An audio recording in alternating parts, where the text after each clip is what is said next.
नमस्कार। दिव्य ज्योतिष परामर्श केंद्र में आप सभी लोगों का हृदय से स्वागत है। मित्रों, आज जो हम आपके बीच चर्चा करेंगे वह चर्चा होगी नकारात्मक ऊर्जा को लेकर के, नेगेटिव एनर्जी को लेकर के, जिसको आम बोलचाल की भाषा में भूत प्रेत इत्यादि कहा जाता है। जब बात भूत प्रेत बाधा की आती है तो एक विचित्र सा चेहरा सामने आता है। क्या कभी किसी ने भूत को देखा, प्रेत को देखा?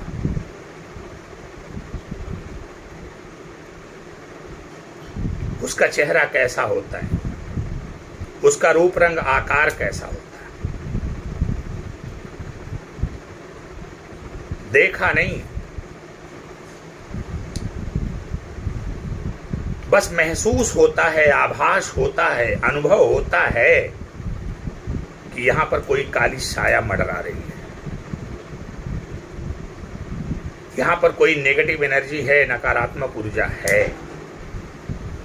और ये जो चित्रों में हम देखते हैं कि भूत है तो उसके बड़े बड़े दांत हैं, बड़ी बड़ी लाल लाल आंखें हैं, एक भयानक सा, डरावना सा, विचित्र सा चेहरा है, बड़े बड़े नाखून इत्यादि इत्यादि, ऐसी हमारी एक परिकल्पना है जिसको हमने एक चित्र में उतार दिया।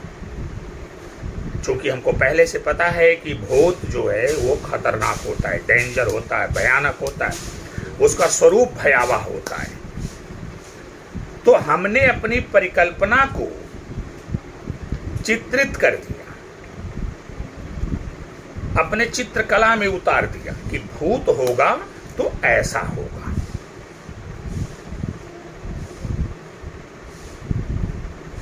अब अगर मुझसे कोई पूछे कि क्या आप भूत प्रेत को मानते हैं, तो मेरा जवाब हाँ होगा कि जी बिल्कुल मैं मानता हूं। परंतु वो वाला भूत मैं नहीं मानता जो आम बोलचाल की भाषा में लोग मानते हैं। मेरा वाला जो भूत है उसका संबंध ऊर्जा से है।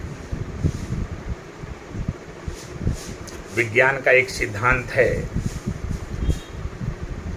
आइंस्टीन साहब ने कहा कि द्रव्यमान है तो ऊर्जा है, और उन्होंने एक सिद्धांत और भी दिया कि जब द्रव्यमान की क्षति होती है तो ऊर्जा उत्पन्न होती है। उसके लिए उन्होंने एक इक्वेशन दिया, एक समीकरण दिया, E = mc²। यानी द्रव्यमान की क्षति होती है तो वो ऊर्जा में बदल जाती है। पहले एक अलग से नियम चलता था, मास कंजर्वेशन, मतलब द्रव्यमान संरक्षण। इसका मतलब ये होता था कि इस दुनिया में ब्रह्मांड का जब से निर्माण हुआ तब से ब्रह्मांड में जितना द्रव्यमान है उतना ही द्रव्यमान आज भी है। द्रव्यमान को ना उत्पन्न किया जा सकता और ना ही नष्ट। ये हो गया द्रव्यमान संरक्षण। एक अलग से नियम दिया जाता था, एनर्जी कंजर्वेशन, ऊर्जा संरक्षण। अब ऊर्जा संरक्षण क्या है? ऊर्जा संरक्षण है कि जब से ब्रह्मांड का निर्माण हुआ है, इस ब्रह्मांड में जितनी ऊर्जा डाली गई उतनी ऊर्जा आज भी है। रूपांतरण, स्थानांतरण भले हुआ हो, लेकिन जितनी ऊर्जा तब थी उतनी ही ऊर्जा आज भी है। अर्थात ऊर्जा को ना उत्पन्न किया जा सकता है और ना ही नष्ट किया जा सकता है। ये सिद्धांत बहुत दिनों तक चलता रहा, पर जब आइंस्टीन साहब आए तो आइंस्टीन साहब ने कहा कि द्रव्यमान संरक्षण अलग से नहीं हो सकता और ऊर्जा संरक्षण का नियम अलग से नहीं हो सकता।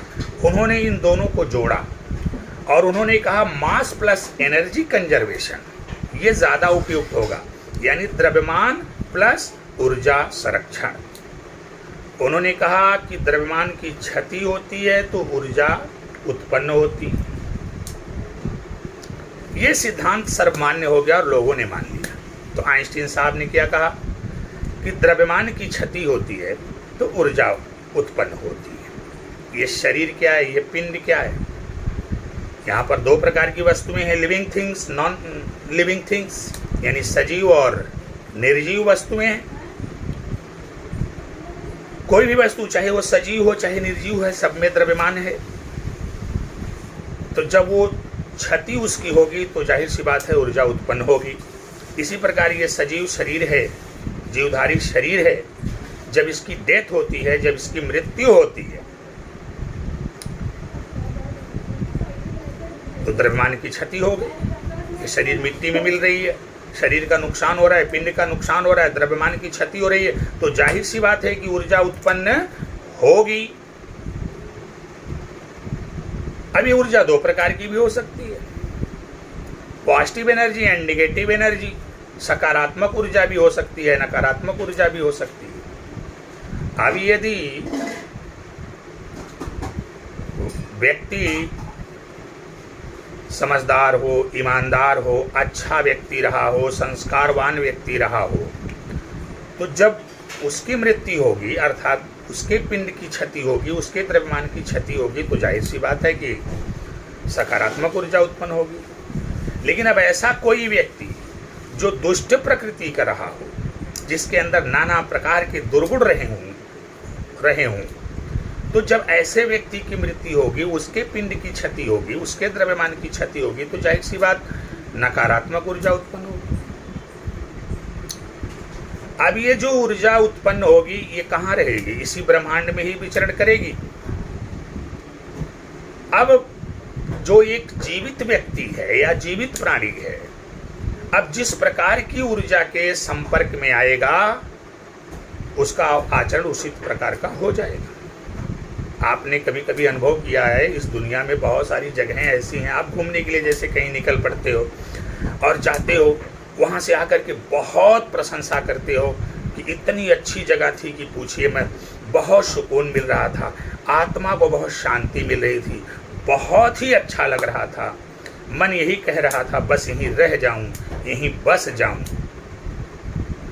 लेकिन वहीं कभी कभी जीवन में कुछ ऐसी जगहों पर भी आपको जाने का अवसर मिलता है जहां जाने के कुछ ही सेकंड बाद, कुछ ही मिनट बाद या कुछ ही देर बाद आपको घबराहट सी होने लगती है, आपको बेचैनी सी होने लगती है, आपको उबन सी होने लगती है, आप बीमार होने लगते हो। आखिर कारण क्या है कि एक जगह आप गए, वहां पर आपको बहुत अच्छा लगा, बहुत सुकून मिला, आत्मा को संतुष्टि मिली, और दूसरी जगह आप गए, वहां आपको बहुत खराब लग रहा था, आप बीमारी की अवस्था में पहुंच गए, आपको बिल्कुल भी अच्छा नहीं लग रहा, घबराहट और बेचैनी आपकी बढ़ रही थी। आखिर में इन दोनों जगहों के बीच अंतर क्या है? जैसा कि हमने कहा कि जब ये बॉडी डेड करती है तो ऊर्जा मुक्त होती है अकॉर्डिंग टू आइंस्टीन साहब। मैं विज्ञान के आधार पर समझाने का प्रयास कर रहा हूं,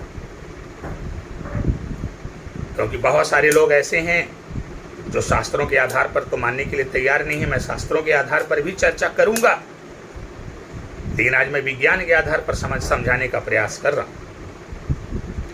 आखिर कारण क्या है कि एक जगह जाकर के आपको सुकून मिला, संतुष्टि मिली, प्रसन्नता मिली, आप एकदम खुश हो गए, वहां पर आपका बसने का दिल कर दिया, रहने का दिल कर दिया।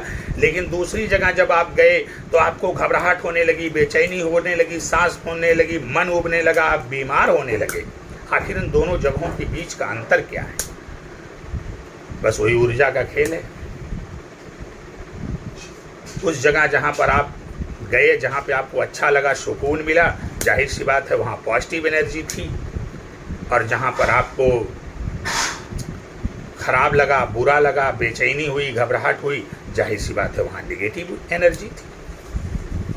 वो आपके शरीर के जब संपर्क में आई तो उसने अपना रंग दिखाना शुरू किया। पॉजिटिव एनर्जी के संपर्क में आपकी बॉडी आई तो पॉजिटिव एनर्जी ने रंग दिखाया, तो आपके अंदर सकारात्मकता आ गई। नेगेटिव एनर्जी के संपर्क में आए तो वहाँ पर नकारात्मक ऊर्जा ने अपना असर दिखाया, तो उसका दुष्प्रभाव आपके ऊपर पड़ गया। ये है भूत प्रेत का खेल। बात यहाँ ऊर्जाओं का है कि किस प्रकार की ऊर्जा आपके शरीर में प्रविष्ट कर रही है। वाणी भी एक प्रकार की ऊर्जा है। अच्छे लोगों के संपर्क में रहेंगे, अच्छी वाणी के द्वारा जो आपके कर्ण कुहरों के माध्यम से आपके शरीर के अंतर्मन में ऊर्जा जाएगी, वह आपके अंदर सकारात्मकता लाएगी। लेकिन जब बुरे व्यक्ति के संपर्क में रहेंगे, बुरे व्यक्ति के वाणी से निकलने वाली जो ऊर्जा है, ध्वनि ऊर्जा तरंगों के रूप में चलती है, वो आपके कण कुहरों से प्रवेश करके जब आपके शरीर के अंदर जाएगी और आपके शरीर को वाइब्रेट करेगी, बुरे लोगों की वाणी तो आपके अंदर बुराई आएगी, अच्छे लोगों की वाणी जाएगी तो आपके अंदर अच्छाई आएगी। इसीलिए हमने कहा दुनिया में शब्द सबसे ज़्यादा ताकतवर होता है। किसी को तीर से मारा जाए, तलवार से मारा जाए, वो चोट वो भूल जाता है, लेकिन किसी को शब्दों के बाण से मार दिया जाए, इस चोट को जीवन भर नहीं भूलता। अब आप खुद समझ लीजिए शब्दों में कितनी ताकत है। तो शब्दों की ताकत से जब व्यक्ति शांत और क्रोधित हो सकता है, शब्दों की ताकत से जब व्यक्ति प्रसन्न और दुखी हो सकता है, तो ये मंत्र क्या है? ये भी तो शब्दों की ही ताकत है। तो अगर इनको पढ़ने से आपके अंदर सकारात्मकता आती है तो इसमें आश्चर्य किस बात का? खैर, ये तो दूसरा विषय हो गया। हम बात कर रहे थे भूत प्रेत बाधा, सकारात्मकता और नकारात्मकता की। आपने देखा होगा रोड पर आप चलते हैं, कहीं कहीं बिल्कुल सीधा रोड होता है, लेकिन वहां पर एक बोर्ड लगाया रहता है और बोर्ड पर लिखा रहता है सावधान दुर्घटना बाहुल्य क्षेत्र। दरअसल वहां पर इतनी दुर्घटनाएं हो चुकी होती हैं, जैसे एक दुर्घटना हुई, अब वहां पर नेगेटिव एनर्जी उसकी मुक्त हुई, अब वहां दूसरा कोई व्यक्ति गाड़ी से गुजरा, उस नेगेटिव एनर्जी के चपेट में आया तो उसकी दुर्घटना हो गई, तीसरा गुजरा उसकी चपेट में आया तो उसकी। अब पता चलता है कि वहां पर दुर्घटनाओं का एक चैन बन जाता है, लगातार दुर्घटना पे दुर्घटना होने लगती है। अंततोगत्वा शासन प्रशासन को एक बोर्ड लिख करके टांगना पड़ता है कि सावधान दुर्घटना बाहुल्य क्षेत्र। आपने बहुत सारे परिवारों में देखा होगा कि अगर उनके घर में अकाल मृत्यु हो रही, कारण कोई भी हो, अभी कारण पे नहीं जाना, अगर उनके घर में अकाल मृत्यु हो रही है तो आप देखेंगे चैन बाई चैन ये अकाल मृत्यु का सिलसिला चलता रहता है उसी एक ही घर में। क्यों? ये नकारात्मक ऊर्जा का खेल है। अब वहां पर नकारात्मकता इतनी ज्यादा हो गई है कि अब ये चैन बाई चैन वहां पर अकाल मृत्यु का खेल चलेगा। तो ये है भूत प्रेत बाधा, जिसको साइंस की भाषा में आप लगता है अच्छे से समझ गए होंगे। Negative and positive energy according to Einstein साहब। द्रव्यमान की क्षति होगी तो ऊर्जा उत्पन्न होगी। अब द्रव्यमान कैसा है? अच्छा द्रव्यमान है तो अच्छी ऊर्जा, अब खराब द्रव्यमान है तो खराब ऊर्जा। अब आप कहेंगे कि अच्छा द्रव्यमान और खराब द्रव्यमान, ये कौन सी परिभाषा हो गई?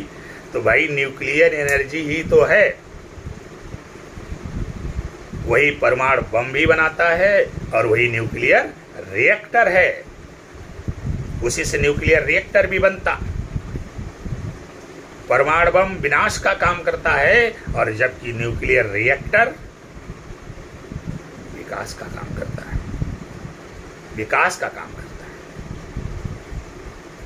डिपेंड करता है। ऊर्जा है वो परमाणु की ऊर्जा, हमने उसको कुछ इस तरह से कन्वर्ट किया, उसमें नकारात्मकता है, वो विस्फोटक है, परमाणु बम जैसा खतरनाक विस्फोट, पूरी पृथ्वी को तहस नहस करने की प्रबल क्षमता। लेकिन हमने अपने ज्ञान और विज्ञान के द्वारा उसको नियंत्रित किया और नियंत्रित करके हमने परमाणु रिएक्टर बनाया और इस नाभ की ऊर्जा का हमने मानव विकास में सदुपयोग किया। तो जिस प्रकार परमाणु की इतनी खतरनाक ऊर्जा का नियंत्रण करके परमाणु बम की बजाय परमाणु भट्टी अर्थात न्यूक्लियर रिएक्टर बना करके संसार के लिए विकास का कार्य किया जाता है, ठीक उसी प्रकार ये जो नेगेटिव एनर्जी है, जिसे हम भूत प्रेत बाधा कहते हैं, इसको कैसे कंट्रोल किया जाए, हम इसे कैसे कंट्रोल करें, हाउ टू कंट्रोल इट, हम इसको कैसे कंट्रोल करेंगे। ये जो निगेटिव एनर्जी है जिसको भूत प्रेत बाधा कहते हैं, इसको किस बायोलॉजी में खोजें, किस फिजिक्स में खोजें, किस केमिस्ट्री में खोजें, इस नेगेटिव एनर्जी को कंट्रोल करना ये जो आपकी फिजिक्स है, केमिस्ट्री है, बायोलॉजी है, इसमें नहीं मिलेगा। इस नेगेटिव एनर्जी को कंट्रोल करने का तरीका हमारे पूर्वजों ने, हमारे मनीषियों ने, हमारे संतों ने, हमारे विद्वज्जनों ने, हमारे महात्माओं ने ज्योतिष विज्ञान एस्ट्रोलॉजी में दिया है। आप एस्ट्रोलॉजी का सहारा लीजिए और ये नेगेटिव एनर्जी कंट्रोल होगी और आपका जीवन सुख, समृद्धि, खुशहाली और सफलता के मार्ग पर अग्रसर होगा। प्रिय मित्रों, तो ये रहा भूत प्रेत और नकारात्मक ऊर्जा का खेल। आशा करते हैं कि हमारा ये वीडियो आपको बहुत अच्छा लगा होगा। हम अपनी चर्चा को विराम देते हैं। इसी विषय पर और लंबी चर्चाएं होंगी और सारे तर्क रखेंगे। आज तो हमने आइंस्टीन साहब को रखा, किसी दिन किसी और वैज्ञानिक के साथ हम इस विषय पर चर्चा करेंगे। बहुत सारी चर्चा परिचर्चा आपके बीच में हमको करनी है, इसलिए हमारा आप सभी लोगों से निवेदन है कि यदि अभी तक आप लोगों ने हमारे चैनल को सब्सक्राइब नहीं किया है तो आप सभी लोग हमारे चैनल को सब्सक्राइब करें, लोगों से भी सब्सक्राइब करें, ताकि इसी तरह की ज्ञानवर्धक बातें आपको सुनने और सीखने को, देखने को मिल सकें और आप अपने जीवन को जो तमाम प्रकार की समस्याओं, परेशानियों, बाधाओं, रोग, रिपु, ऋण इत्यादि से घिरा हुआ है उससे मुक्त कर सकें और अपने जीवन को सुख, समृद्धि, खुशहाली एवं सफलता के मार्ग पर अग्रसर कर सके।